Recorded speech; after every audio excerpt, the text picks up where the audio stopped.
السلام علیکم ورحمۃ اللہ وبرکاتہ۔ امید کرتا ہوں کہ آپ سب خیریت سے ہوں گے، جہاں کہیں ہوں گے اللہ کی رحمت میں ہوں گے۔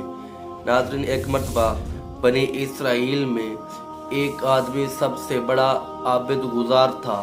وہ اللہ کی عبادت کرنے والا تھا، اور اسی زمانے میں ایک بڑا فاسق تھا جو اس وقت کے زمانے میں اس سے بڑا کوئی فاسق اور گناہ گار آدمی نہیں تھا۔ وہ عابد جو اللہ کی عبادت کرنے والا تھا، ایک دن وہ دھوپ میں بیٹھ گیا اور اللہ کی عبادت کرنے لگا، اللہ کے لیے نماز پڑھنے لگا۔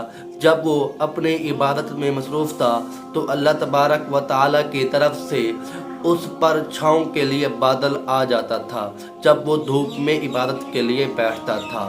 بس جب فاسق نے دیکھا کہ عبادت گار کے لیے اللہ تبارک و تعالیٰ نے آسمان میں بادل اس کے سائے کے لیے مقرر کر رکھا ہے، تو وہ اس کی یہ حالت دیکھ کر اس کے دل میں جذبہ استغفار پیدا ہو گیا کہ میں اللہ سے استغفار کروں اور شاید اللہ تعالیٰ مجھے معاف فرما دیں گے۔ بس وہ اسی نیت سے اس عبادت گزار کے پاس جا کر بیٹھ گیا۔ جب عبادت گزار نے دیکھا کہ میرے پاس کون آ گیا ہے اور یہ میرے ساتھ کون بیٹھا ہے، تو اس نے اسے وہاں سے اٹھا دیا اور بھگا دیا۔ اس وقت اللہ تبارک و تعالیٰ کی رحمت جوش میں آئی۔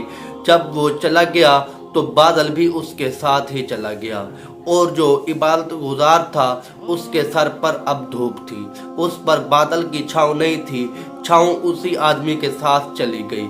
تو اس وقت کے نبی پر اللہ تبارک و تعالیٰ نے وحی کی اور کہا کہ ان دونوں آدمیوں سے کہہ دو کہ جس نے مغفرت طلب کی اس کی مغفرت ہو گئی، اس کے پچھلے تمام گناہ اس کی ایمان کی وجہ سے اس کے معاف کر دیے گئے۔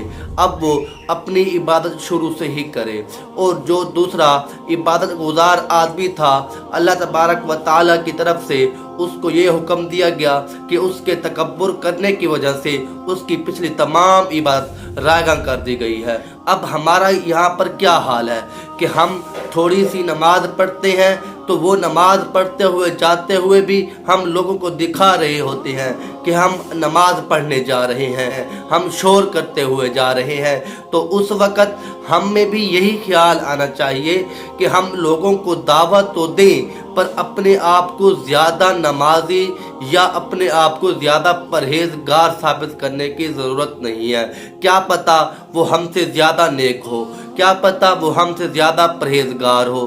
تو اس لیے اپنے آپ کو کم سے کم پرہیزگار سمجھیں، اپنے آپ کو بلکہ سمجھے ہی نہ، ہم تو اپنے سے اس کو اعلیٰ سمجھیں، ہم اپنے آپ کو حقیر سمجھیں۔ اس وقت ایک شاعر نے کیا خوب کہا، حقارت کی نظر سے تم کسی کو بھی نہ دیکھو، حقارت کی نظر سے تم کسی کو بھی نہ دیکھو، سدا ہر ایک کو اپنے سے تم بہتر ہی سمجھو، تکبر سے بچو ہر حال میں تم اے مخاطب، کہیں ایسا نہ ہو پھر اپنے سر میں خاک ڈالو۔